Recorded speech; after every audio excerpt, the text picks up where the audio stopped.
What's up, guys? Welcome back to Newswave. Is Nintendo taking too long to announce the Switch 2? So much so that some publishers and studios might be getting a bit impatient?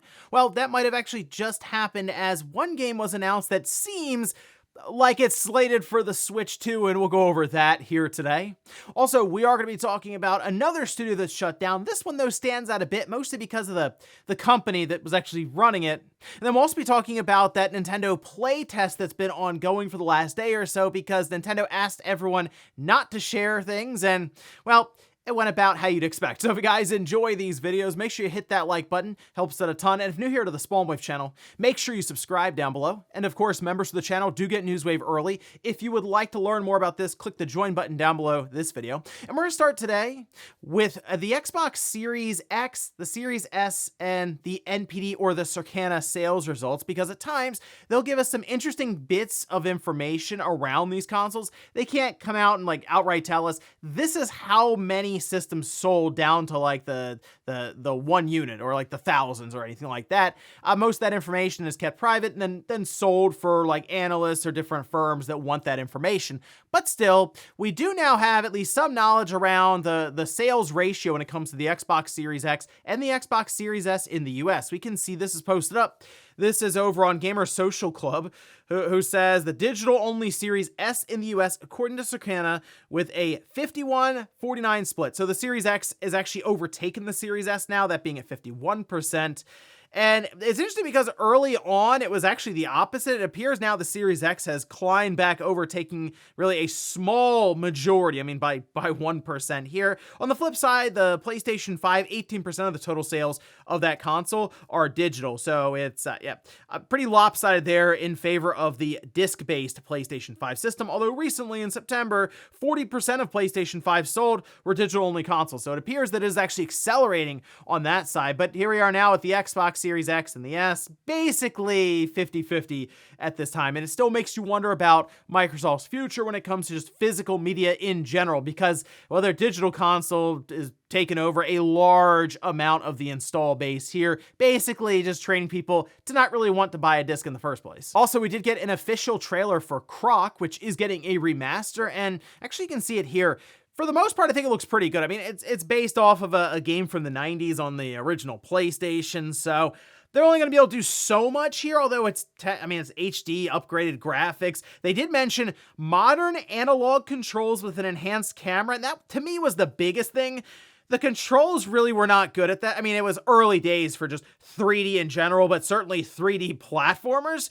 We've come a long way since that time. So seeing what they have here with the visuals and then paired with the newer controls, I mean, for Croc fans, the dozens of you out there, I mean, this is good news. Or people who have just been interested in it. I mean, this seems like a good entry point, right? Having this remaster. It's coming out on all platforms as well. On the Switch, PlayStation 4, 5, Xbox Series, Xbox One, and GOG, actually. So I assume no DRM then attached to it. You should be able to buy it there on PC and just load it up as an executable on your desktop. So really cool. Waiting for some sort of release date. They just say coming soon. Here's hoping they're able to get that game out before the end of the year. Oh, and we did get the date for the embargo lifting on Dragon Age the Veilguard when it comes to reviews, and I'm very curious how this is going to work out for them when it comes to that Metacritic score, but we can see this. Tom Henderson did post it up saying Dragon Age Veilguard reviews the October 28th. So that's when we'll have that lifting. So that's Monday.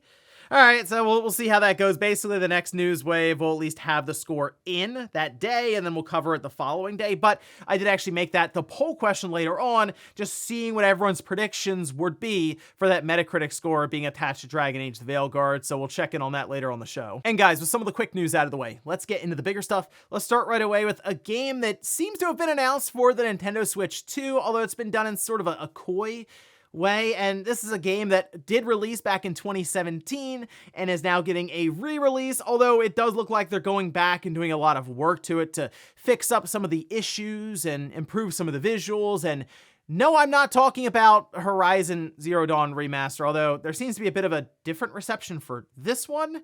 But nonetheless, we do, of course, live in an era right now of remasters and remakes all over the place, so why not have a game called Yooka-Lee, Okay, well, I mean, they're the ones doing the marketing, so let's take a look with the new trailer they released, as well as some stuff from their press release, where they say Playtonic are back with a fresh announcement. Following the game's world premiere back in June, Yuka Replayly, it's going to go over great in all the press releases that go out, is coming to PS5, Xbox Series XS, and Nintendo platforms. In fact, at the end of the trailer, it's simply a Nintendo logo with two eyes there, kind of the eye emojis, like they're sort of looking to the side, like, oh, what does this mean? It doesn't mean Nintendo Switch, I guess. Although they say Nintendo platforms, you feel like if it was going to the Switch, they would just say Switch.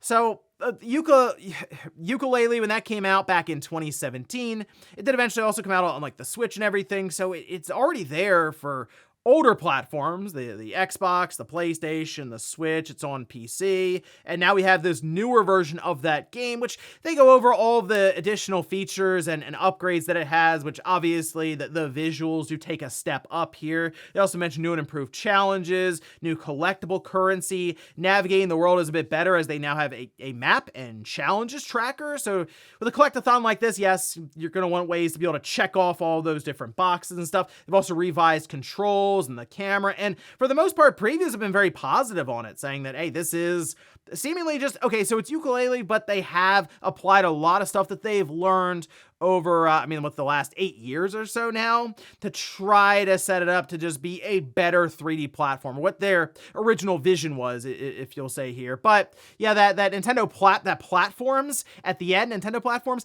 definitely stood out to pretty much everyone, because obviously this is something they have announced for the Switch 2. They just can't say Switch 2 or use whatever the logo is at this time. That's to say, do they actually have the logo in front of them and for marketing and they can't put it out yet? It's really hard to say where Nintendo's head is right now, because I have a feeling there are many publishers currently that would love to announce their game for Nintendo's next platform. They've been working on dev kits, and they have things set up to where they could make that announcement, but they're just waiting for Nintendo. In this case, Playtonic was sitting there ready to make the announcement, like, well, okay, I guess we'll just use Nintendo's logo for this because we have the PS5 and the Xbox Series version ready to go to make this console announcement.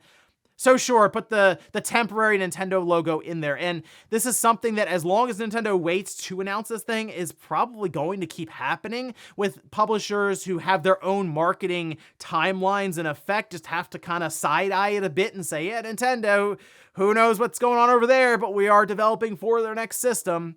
So going into this investors, this 6-month quarterly earnings report, it does appear that Nintendo would want to make an announcement around that time, because investors already know that the announcement is coming ahead of the end of this fiscal year. But even they would grow impatient over time, you assume, because this is big money they're estimating here for a new console launch for Nintendo. So they want to know, okay, what's the deal? What are we doing? Is this going to be another Switch just upgrade? You're going to continue this hybrid path? Do you have some wacky idea out of left field that we haven't seen coming yet, but we'd like to know more about? Either way, Nintendo's going to be questioned about this whole thing. So either they make an announcement, or investors will keep pressing them and they'll have to keep sidestepping, and then publishers will probably grow more and more impatient as time goes on. So I'd like to see them make that announcement before the end of 2024, but I guess the stage is technically set for them to make the announcement, say, in January, and then roll into April or May with a release of a system, or who knows, maybe it really is holiday 2025, which that would be something to see for Nintendo to kind of get through 2025 with most likely third-party remasters, remakes. Oh yeah, and Metroid Prime. So that'd be a fun year to go through, I guess. But here's hoping Nintendo has plans, maybe a bit sooner rather than later, to show off this new system so that Yuka Replayly can come back and put the Switch 2 logo there. Next up, let's talk about another studio that's shutting down, which probably isn't surprising news for people since we've seen a lot of layoffs and studio closures. This one in particular is a bit odd, mostly because it's Netflix's big AAA studio. We can see this is posted up. This is over on GameFile, who had the scoop, saying the studio, also known as Team Blue, seemed poised to break the mold of what Netflix is doing in gaming. Early hints about the team's work suggested it was pursuing a big-budget, multi-device strategy, signifying the ambitious edge of Netflix's initial mobile-focused expansion. As of October 2024, however, Netflix has shut down Team Blue, and all 3 of those big hires are no longer at the company. A company rep confirmed to GameFile what big hires. Well, one in particular was Joseph Staten, who left 343 at Microsoft to go to Netflix, and now the studio he went to is gone, and that wasn't even that long ago, right? It was like less than a year ago, I think. So Netflix, they launched their games business November 2021, and since then they've acquired 4 gaming studios. That's Night School, Boss Fight, Next Games, and Spry Fox. And they've also built these 2 internal teams. That was Team Blue. They're in Southern California, and the other is in Helsinki. The other studios apparently are still around. It's just this Team Blue. I guess whatever they were working on maybe became too ambitious for Netflix. And we saw the same thing happen with Google, if you remember. They opened up a couple of internal studios where they were apparently going to make the big push with like Jade Raymond and stuff to create games that are super ambitious and would push their streaming platform to the next level, show what only their hardware can do. And then like a year and a half later, all the studios were shut down and everyone was gone. And that was it for Stadia. So maybe a similar situation here where Netflix realized, oh wow, it takes more than 2 years to make a game and how much money? Well, we're not doing that because it seems like Team Blue was working on like a big AAA multi-device project. For Netflix, it seems like their strategy has been mobile devices, which they have data showing, I'm sure, that many people watch Netflix on mobile phones. So if we make games that also work there, whether it's on Android, I guess iOS, I mean, that is a good avenue to reach our customers. But if they want to get serious about gaming, you feel like they would go to the next level and start creating stuff for PC, for these different game consoles, and just get their name out there, because then it would maybe pull people back to their service. That's kind of where we are with all these companies. It's not just in gaming, but also in like the streaming service. Everyone's trying to branch out beyond this sort of box that they've created for themselves, because entertainment as a whole is massive, but it is kind of sectioned off right now with movies, TV, gaming, and so on. So Netflix, yeah, probably not the best move to continue expanding, but maybe one they realized is a bit tougher than they expected. Rather than bite off more than they can chew, let's see if they can just create a game that's, I don't know, AA level, indie level. It's hard to say what these levels are anymore, but one that's just not as expensive as probably what Team Blue is working on. Next up, let's talk about that Nintendo Switch online playtest, which actually started a bit more than a day ago. It was like a day and a half ago. And as soon as it went live, well, you know what was going to happen. Nintendo was doing the thing, please don't share any kind of screenshots or video or gameplay. We could see this over on VGC. They say VGC can verify that several players have streamed the test on YouTube and Kick, with clips of the test quickly being reposted on social media, despite the original streams being taken down. And as soon as it went live, I saw a video or a stream pop up in the feed on YouTube that was like, hey, I'm streaming the playtest, come check it out. There's like hundreds of people watching. It's like, well, yeah, what do you expect to happen here, Nintendo? And look, I assume they knew this was going to happen. They're asking thousands of people to help them test this game, I guess, this experience, which I did get a chance to tune in and check out some of these streams because there were quite a few of them. And then also some of the video footage and screenshots that are posted up on places like Twitter. And it does look like more of a game than I was expecting, because originally they mentioned it as a feature, and this could still be viewed that way in the sense that, oh, we're trying this MMO to stress our servers. And people have described it with crossovers of Minecraft, Roblox, Death Stranding. And as I'm watching it, it did seem a bit odd. It seemed like something I've never seen Nintendo do before. But even it looked like web swinging from Spider-Man in there. And it looked a little confusing, I would say, but I'm also not like a big creation Minecraft, Roblox kind of person.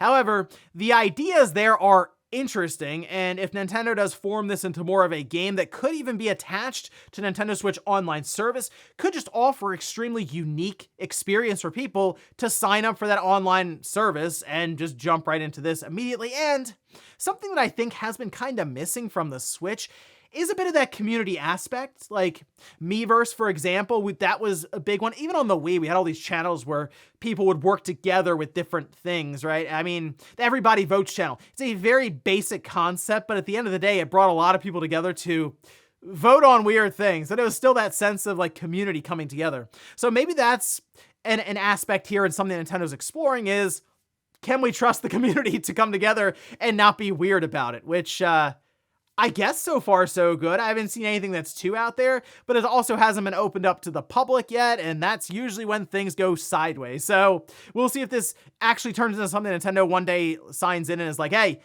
everyone can sign in. Let's see if you guys can break our servers. And then we run into all kinds of issues with the community. But for now, it's interesting project from Nintendo, and maybe you can catch some of the images or video being posted up just on social media, because it's quickly being pulled down pretty much all over the place at this time. And in our last bit of news, let's talk about a really cool trick that was discovered for Final Fantasy VII, like the original from the PS1. And while this is mostly being viewed as a speedrunning trick, there is something else here, a little bit of a twist when it comes to a certain character who's not supposed to make it much at all past disc 1. We can see this is posted up by IGN, where they say, discovered by speedrunners Ace, Zephyr, and Kuma and publicized by Lisbel. A new skip allows players to jump from Midgar all the way to the Forgotten Capital, with Aerith still in the party, because it skips the part of the game where Aerith leaves the party. She sticks around, which, hey, I mentioned this at one point way back when on a podcast, and I was yelled at for spoiling things when it comes to Aerith and her destiny in Final Fantasy VII, even though if you just played the first disc, you would know. But nonetheless, all these headlines aside where they just throw it in your face, it's an interesting concept to see this, because yes, the skip itself seems kind of unreliable and kind of difficult to pull off. It was mostly falling through a certain part of the overworld map on a chocobo, and then getting, like, walking over the ocean while also missing a lot of random encounters, because it, like, would break the glitch. And even then, when you get to the new area, you're just completely outmatched in terms of levels, because you've skipped hours of the game where you would normally level up. But it does technically allow you to circumvent Aerith's event, and then get to parts of the game that she's not supposed to be in. It's fallen apart now. You've probably played Final Fantasy VII and understand what's going on, but eventually you can get to a point where it just soft locks the system in the game, because she's not supposed to be in cutscenes, and yet there she is. But the whole point here is it saves about 2 hours on a speed run, which if they can perfect it and get it to a point where it is not breaking the game consistently, then you'd be able to, I assume, theoretically, just get a much better time when you run through the entirety of the game. And who knows, maybe it's a way to get Aerith to the end of the game as well. We'll see as they do more experimentation here, because this is something that's still pretty new, and typically these things can take a bit of time to kind of work out all the kinks, but we'll keep an eye on it, just because I am curious to see how this works out with the speedrunning aspect and the potential for Aerith pretty much going through the entirety of the game without needing like a Game Shark or some other tool to get her there. And before we go to the comment of the day, we'll take a look at the poll that I posted up yesterday, where I ask, what's your prediction for Dragon Age the Veilguard Metacritic score? Still working with 4 options here, YouTube. You're gonna have to fix that. I need my 5th option back here for these polls. But it looks like 43% say 79 or less. Wow, no confidence in BioWare right now. 33% say 80 to 84, 20% say 85 to 89, and then 4%, big swing here, 90 plus. I was thinking about this, and it's been a while since they've done a Dragon Age game. Inquisition, I believe that was Game of the Year when it came out back in 2014. So they have high marks to live up to here. And looking at the scores for that, it depended on the system, but it was high as 89 actually on like the PS4. I'm thinking Dragon Age the Veilguard is going to be like mid to high 80s. And I want to go with like an 86 or an 87. I would be shocked if it was a 90 plus, but I think just BioWare in general getting back to things with like an 87 or an 88 for them, they'd be incredibly happy, I feel like, because they have not really turned in a a game that really reached those kind of critical marks in quite some time, and it's been rough for BioWare over the last like 7 or 8 years. So this would at least be a good thing to see them get back on track, because next up we assume would be Mass Effect, and I would like to see them really figure that one out. But for now, we'll see what happens with Dragon Age the Veilguard, and that embargo will be lifting with reviews going live on Monday, so keep an eye out. And we'll finish up with the comment of the day, as you're seeing here. This is from Gamer, who says that activity card thing reminds me that I've only just recently learned about Xbox's remote play. Kind of weird how the big three keep introducing new features and then saying nothing about them. Yeah, it's the remote play on the Xbox is kind of quiet, I will say that. And I feel like for a while it was because they wanted to just use the cloud streaming stuff. It's really big for Microsoft with cloud and cloud compute and being able to play your games anywhere without needing an Xbox. You need an Xbox for remote play. So that kind of messes up some of their marketing that they're doing right now, but you can remote play with it, yes. But I also think back on many features that were around early on in a console's life and then was pretty much cut out and people even forget about it. Like activity cards could end up going the way of Snap on the Xbox One, which it's funny at that time. I thought it was an interesting idea. Now, however, I will at times go, you know, it wouldn't be bad to have this football game up in the corner here while I'm playing through Silent Hill 2, which, I mean, that might kill the mood a bit, but like the idea of actually being able to do that picture in picture just with the console pretty much in charge of relegating sound and image and where it is and stuff. Now I kind of want that back, which we had that for a while. They took it away. So maybe Microsoft could make a return with Snap, but who knows? Maybe activity cards goes away for a while. And then when the PlayStation 6 is halfway through, I'm like, man, remember those activity cards? It was so much easier to jump into a game without dealing with the splash screen, you know, when they actually worked. And ladies and gentlemen, that's going to do it here for Newswave. If you enjoyed this video, guys, hit that like button. If not, hit the dislike. Leave comments down below about everything we talked about here today. If you missed yesterday's Newswave, I'll leave it up here in a card, or maybe you want to hear more discussion around this Switch 2 announcement of Yukari Playly, or even some of the discussion around that Nintendo Switch Online playtest. I'll drop Game & Talk, their latest episode that happened last night, in the card below it. Thanks, guys, for watching. Have a great weekend. I'll see you back here Monday morning, 8 a.m. Eastern Time for Newswave.